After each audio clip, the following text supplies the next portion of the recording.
Morning Year 1s and Year 2, Chesil people, for our English lesson for this week. Lesson number 2. So you've done you've got your crazy ideas from yesterday's lesson, and today is the day that we're going to put it into a story plan and flesh out the rest of the ideas.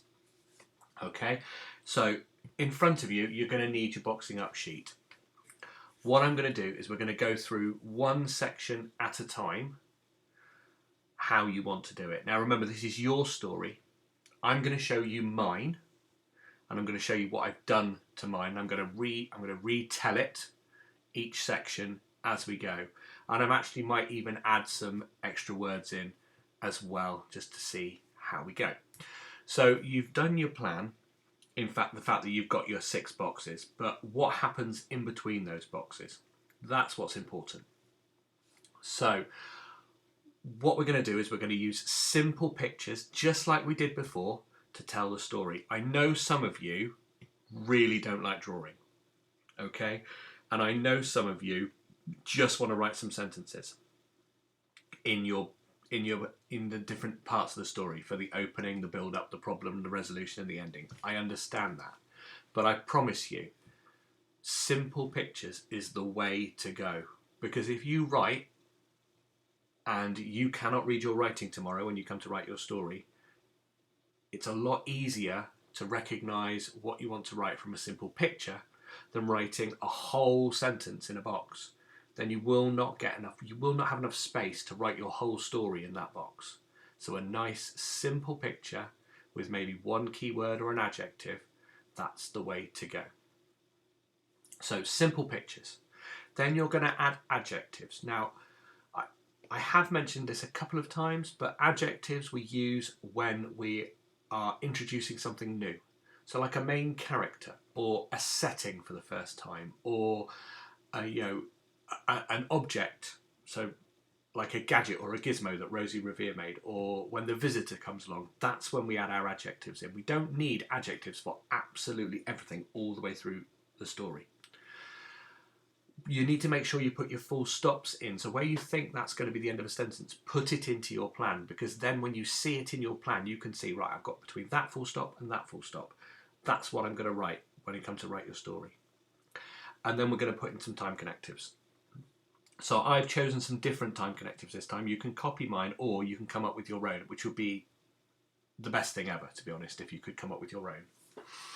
Okay, so let's get started. I'm going to show you the opening and the build-up of my story to start with. I'm going to go through it, and then hopefully you can put in your ideas from your plan from yesterday. So you're going to need your boxing up sheet. I would suggest you have your plan, your ideas from yesterday as well, because that will help you. Okay, so here is mine. I'm sorry, it looks a little bit blurry actually. It didn't look quite so blurry when I'd written it out. So I've got my opening. So last time we used Once Upon a Time. I've decided not to use Once Upon a Time this time. I'm going to use something else. So I've got not far from here, but you can have one day. You can have anything you want. Okay, you can have in a land far, far away.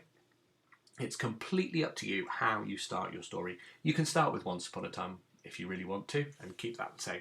So I've got not far from here, there was a girl called Violet Brett, or tall, that says tall, not ball. A tall girl called Violet Brett. She had pink hair and knobbly knees, and she wanted to be a great vet. Okay?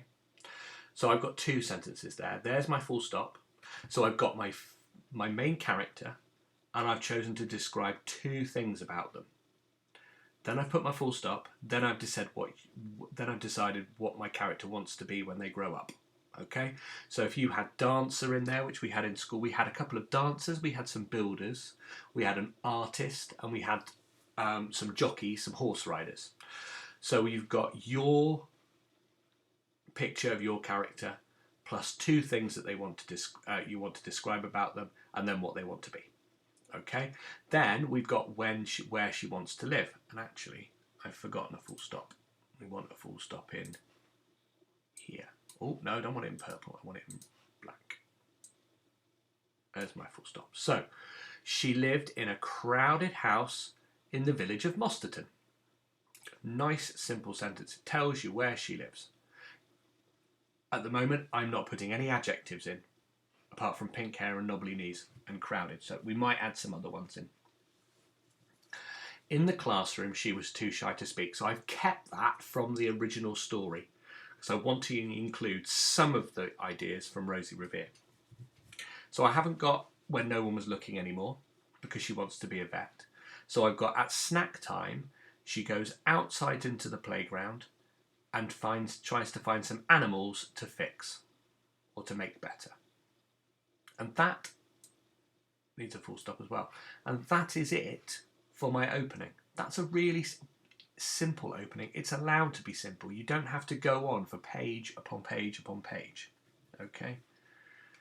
So I'm going to add some extra adjectives in here. I've got tall, I've got pink, I've got knobbly for knees. She wants to be a great vet. So I'm going to put great in here.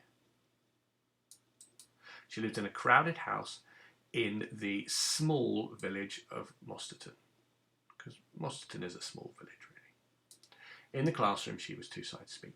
At nap times, at knack times? What's knack times? At snack time, she goes out into the playground to find some poorly animals to fix. And that's simple. That's it. Done. The build-up. When? That's always a good way of starting. So we don't need like an opener in here, a time connective. So when she was small, she put a plaster on a worm to put it back together again. Okay? And tried to rescue a bird that had fallen down the chimney. Unfortunately, the room was trashed. So I've just said unfortunately. Now that's an adverb here too. So you could put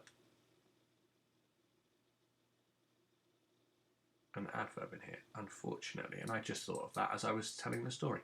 Unfortunately, the room was trashed. Her brother laughed and laughed and laughed.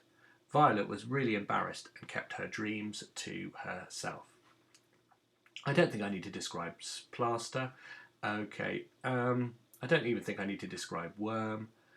And tried to rescue you could say what kind of bird it is, I suppose. So I tried to rescue a crow that had fallen down the chimney. Unfortunately, the room was trashed. Her mean brother laughed and laughed and laughed. Rosie Revere was embarrassed. She kept her dreams to herself. So I'm keeping some of the story. We've still got laughed and laughed and laughed. We've still got when she was small. And we've still got she was embarrassed and she kept her dreams to herself. So we're keeping the story very similar. Right. I want you now to pause the video and fill in the bits that you can, keeping some of the bits the same. So here's your character. Here's where she lives. The classroom. Try and keep those bits the same. Now I chose it at snack time rather than when nobody was looking. It's completely up to you. Then I've still got the two things that she does when she's small. Which one? The second one goes wrong and she gets laughed at. She's embarrassed, keeps her dreams to herself. What I haven't put in here is about the fact that she goes into her attic to build things. I didn't need that because she's not a builder anymore. Okay, I'm keeping it more simple. So pause the video now and do yours, please. Okay, so now you should have your opening done and your build-up done with some very simple pictures and one words like I've got. Let's move on to the next bit. So the problem, that's quite a big bit. So I've decided to keep that separate to all the others. So instead of years later, I've got at Christmas time. So at Christmas time, Uncle Barney, remember him? Uncle Barney came over from Australia. Okay, so Uncle Barney is going to be cool because he lives in Australia. Who lives in Australia and is not cool? Don't need to say anything about Australia. He talks about looking after kangaroos and koalas. So we can come up with some adjectives. Adjective for kangaroo. He looked after the the lovely kangaroos and cheeky koalas. Full stop. In the morning, Violet found a dog with a thorn through its paw. She put a bandage round it. That's it. Simple. Don't need any adjectives there unless you want to put an unless I want to put an adjective in for dog, and I don't want to. I've already used poorly, so howling. Let's have a howling dog.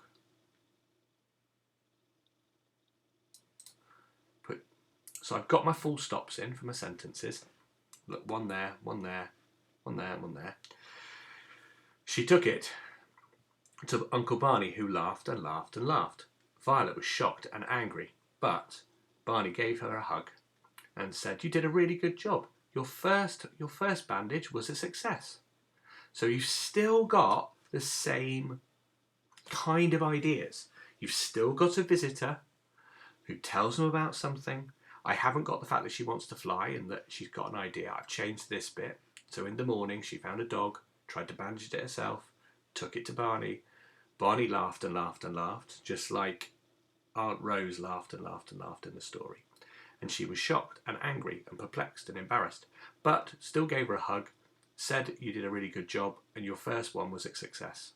So it keeps the same ideas. Therefore, you're not having to come up with absolutely everything yourself all the time. So, now it's your turn. Okay, so pause the video, try and put as much information as the problem as you can. You've got your characters, you've got how they were, you've got the ideas that you want to do, put them in. Okay, pause now. Okay, so now you've got the problem done as well. Here you go with the resolution and the ending. So this is the last bit. So I've got so as my thing here because I didn't want any time to pass. I didn't want it to be the next day because you're not going to leave a poorly dog. So after lunch, that's what that means. After lunch, Barney decided to help Violet fix the paw. And they took the dog home. She still thought she could be an excellent vet. She smiled from ear to ear.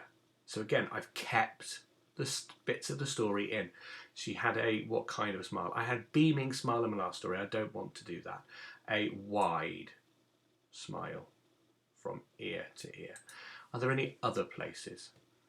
So after lunch, Barney helped Anne worried, because she's worried about the dog, worried Violet help the dog and take them back to the home. She still thought she was going to be an excellent vet. Okay? She had a wide smile from ear to ear. Now, in the original story, we put that after when they were making the inventions. I've just stuck it at the end. Doesn't matter where you put it. You could have put it here. So after lunch, Barney helped Violet fix the dog. She had a wide smile from ear to ear, and they took the dog back home, and she was going to become an excellent vet. Okay, my ending. So I've tried to keep it very similar. So on Monday, they went on a school trip to the farm. When they were there, they helped some sheep and some cows and other animals. I could choose other animals if I wanted to. They all cheered, but none so happily as Brett the vet. Okay, or Violet the vet.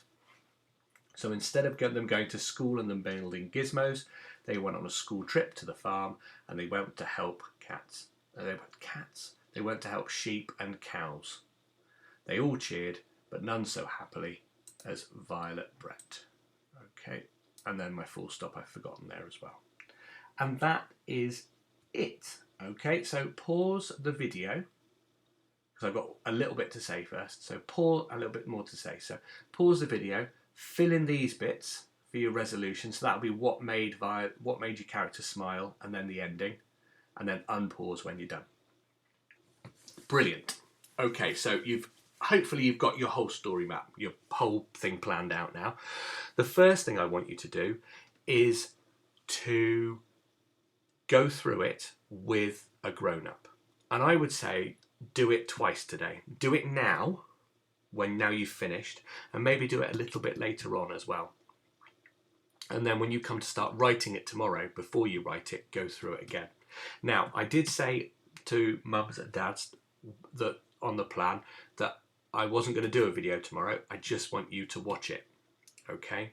Now, that's fine. If you want to go ahead and write the story from here, go for it. Okay? I'm not going to stop you. But I have decided I will do a short video for tomorrow. Now, if you're not going to watch the video, this is important.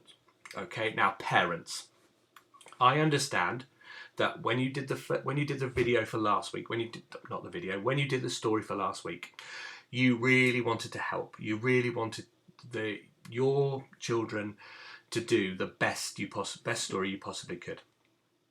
What I want you to do, I still want you to do that, okay?